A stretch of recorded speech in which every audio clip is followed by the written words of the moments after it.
Too kind, too kind. Hello, my name is Keith Harrison, class of 1985. All right, we got a couple of 85s out here. I'm here today to present Mr. Mitch Taylor. So it was October 11th. I awoken to a few missed calls and some texts. And so I said, well, what is this? Something must have gone wrong. So I pull out my phone, turn it on, and go through my text, and it's Mitch. And he's so excited. He says, Keith, I'm going into the Hall of Fame. And I was like, wow, that is great. Now you're talking about a young man that's been goal-oriented, who worked hard and accomplished a lot. And so it brings me back to back in 1985. I played basketball here at Statesboro High, and I was walking into the gym, and there were two young men sitting right by the door as I was walking in. It was Mitch Taylor, and it was Keith LeGree. So as I proceeded to walk into the gym, I asked him, I said, hey, are y'all coming in? And he said, yeah. He said, yes, we're coming in. We'll be in there a little later. And so as I got ready to pull on that door to walk in, Mitch looked at me and says, cuz, I'm going to be just like you. And I said to myself, wow. But tonight I want to not give him a met, but give him a exceed. Because I think he has done great things. He graduated from Southern University, which was a big accomplishment. But not only that, in 1991, something the 84 team started, Jeff,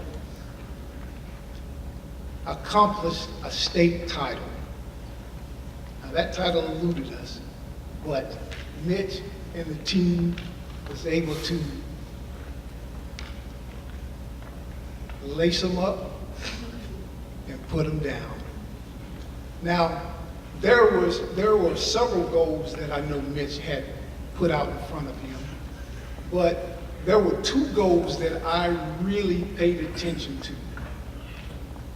And the first goal was, we got to erase what the 84 team did, or do better than what the 84 team did. And thanks to Coach Hill, motivating those guys each and every day and bringing up that 84 team, those guys, the 91 team, decided, okay, it's time to do something about it. So that was the first goal. They won the championship. So fast forwarding many years later, at the time I was living in Atlanta, which I still am, but I'm living in Atlanta, and Mitch comes up for the summer. You know, he's a young guy, private, energetic, and so what we did is we were playing in the gym. And I never forget, the second goal, because basketball in my family is big. We always discuss who's the best. And I must say, for many years I carried that title. But there was a young man that was waiting in the wings that was after that title. So we decided to play a one-on-one. So we were going to 10. And I think the score was 9-9. I had the ball. And I decided to shoot the jumper instead of doing what Coach here had always taught, take it to the hole. Shot the jumper, missed the jumper. Now I know Mitch, he's a great shooter. And Mitch got the ball, and I think he must have made a move, and I pulled up lane as though I pulled a hamstring, because I could not let him take that title. But tonight, I succeed to Mitch that he is truly the best shooting guard in the family. And with that, I ask you to give him a warm welcome.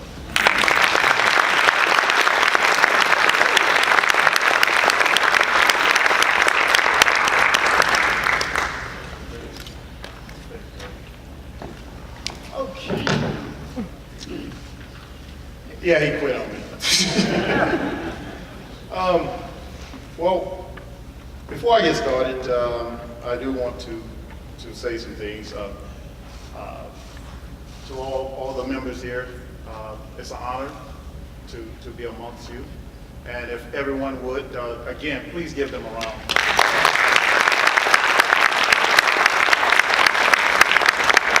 Well, you know, I tend not to speak loud when I'm kind of amongst everyone. But since I'm in front of everyone, here's my opportunity to speak. I don't know if the microphone might be able to capture my voice, because I will kind of speak a little loud, and it will resonate in this nice auditorium that we didn't have in '91. So I just want y'all to know. So before I get started, first and foremost, I would like to thank God. God allowed for all of this to be awarded, to be created, for all of us to be here. So all thanks goes to God, which is the head of my life. And also, I would like to say thank you to the committee. Thank you for inducting me or selecting me to be a part of these great gentlemen, and also a part of the entire alumni. Then I would like to say to my family, thank you for the support. And I speak for my entire family, not just my immediate family. Thank you for the support. Thank you for always being there to push me to become the man that I am today. Thank you very much. And the community, and when I say with the community, because the community for me is family. The community is what rears us when we're away from home, when mothers are at work, when fathers are at work. It is the community that keeps us in line. The community is very important. The community is the backbone of a society. So I would like to always thank the community, because again, the community is what makes men and women. So thank you to the community. So that brings me to the educators, my teachers. And I say this because there were some teachers that really, really made a difference in my life. You know, when your kids go to school, teachers are primarily your mothers, they're your father, they're your protector, they're your educators. So very important to recognize that teachers makes a difference, a lasting difference in young men and young women today and forever. And I say this because my first teacher that I would never forget, you know, I know first, second, third, fourth, but seventh grade teacher, I had Miss Kathy Tucker. And she, I'll tell you what, I was getting ready to veer off into the wrong path. And she took me aside and let me know that who's in charge. And I appreciate that, Kathy. And also you taught me how, what's my blood type. I still know that today. So I appreciate that. So yeah, I know my blood type, you know. Wasn't scared of needles. Also, Miss Brown, she was at Julia P. Bryant. That was my fifth grade teacher. I tell you what, again, veering off on the wrong path, Ms. Brown made sure to let me know who was in charge. Then I arrived at high school, Statesboro High School in '87.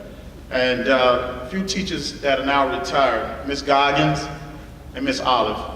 And you think back, those two teachers, one was literature, one was English. And most of the time you think little boys or young men, we kind of like math, you know, money, anything dealing with money, we want to know numbers. But for some reason, I really enjoyed English and literature. So that was something that have stuck with me. I love to read. I would probably read anything. You know, I find myself reading the back of bottles or spray cans. I just like to read. I like to know where information comes from. All right, so I would like to thank those teachers, those educators. Now, I would like to personally thank a few individuals that are here. I would like to thank everybody, but I can't. You know, I can't just call out everyone. But this particular young man, I call him my guardian, Mr. Charles Weaver, Reverend Charles Weaver.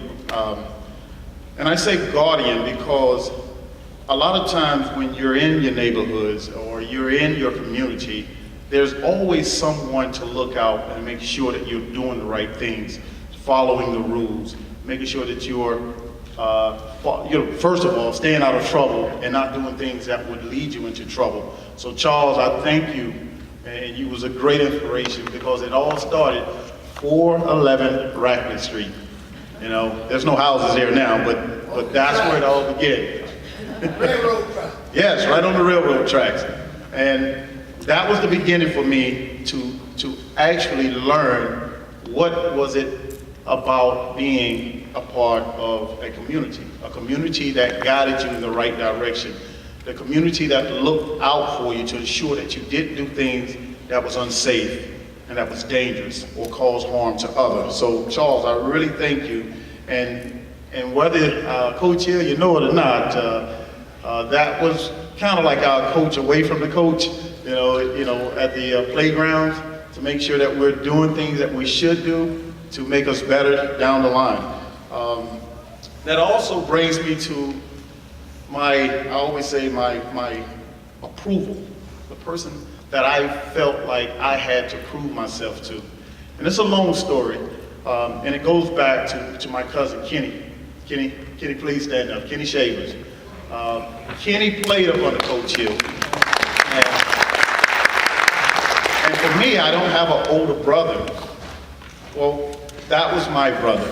That was my older brother. And to win his approval, it was very difficult. And I still don't think I have received his approval, you know, because he was my goal. He was like, okay, you're okay. Yeah, well, you got a set shot.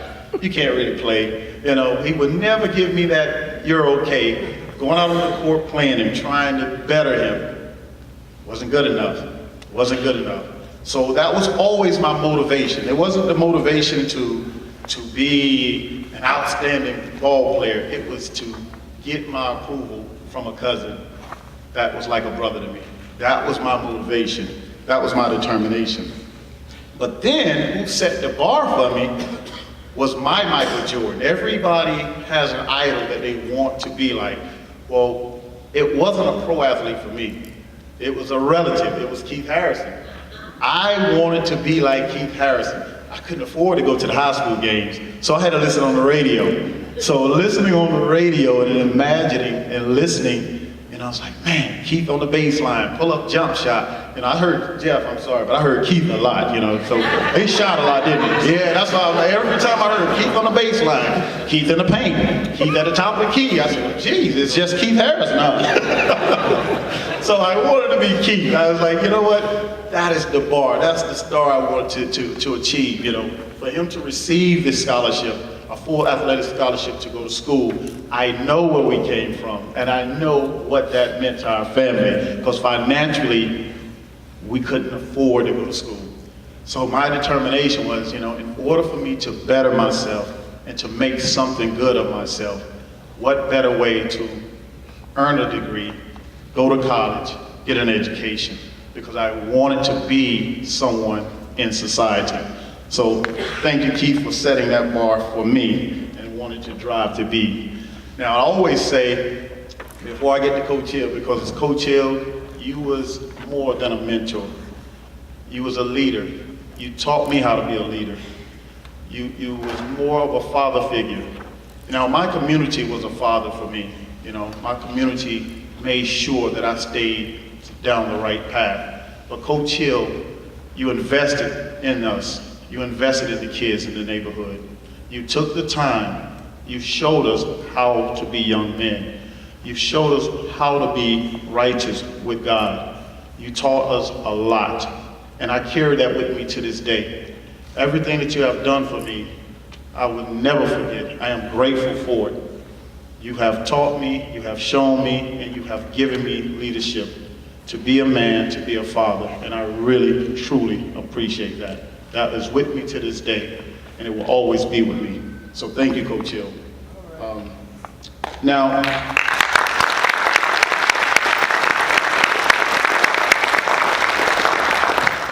And also I have one more person I want to thank because he continued to also drive me down the right path. And I call him my financial advisor, my go-to person when it comes to finance, how to invest, you know, for the future. And that would be my cousin, Herbert Williams, who was also a graduate in 1993 here at Statesboro High School. He ran track for Coach Collins. And going back to that, Philip, you're absolutely right.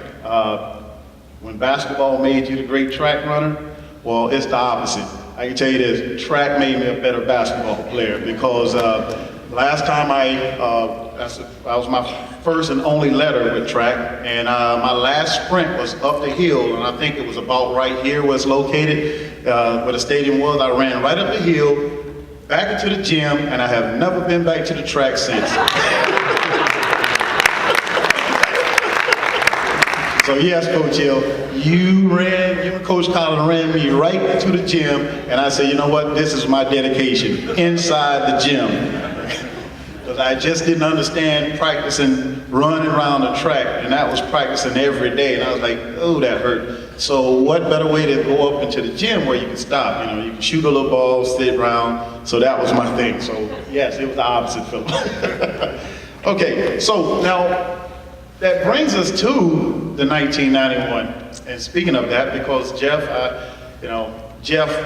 was always back in the gym, and he used to talk about his '84 team. I used to hear about the '84 team. Coach Hill, I used to hear about the '84 team. Well, guess what, ladies and gentlemen? We was after the '68 team. The '68 team had what we wanted. They had the state title. So I looked at it, I said, well, 1984. 7 years, 23. And our idea was if we can capture 7 years, we will equal 23 years. So that was our goal. So 84 to 91, that was our goal. And I must say, and I want to say this, Keith Legree. I want to say Keith Legree, Tracy Robbins, Dreg Humphreys, Michael Jones, Keith Williams, Billy Logan, Andy Hyde, Danny Lamont, Jason Harrison.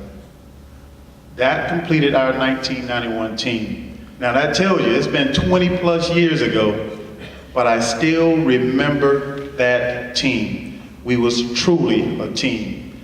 And if anyone that was here for 1992 or 93 teams that was a part of that team, well, it was understood. You took a beating from that 91 squad, so you went on to play in the 1992 state championship game.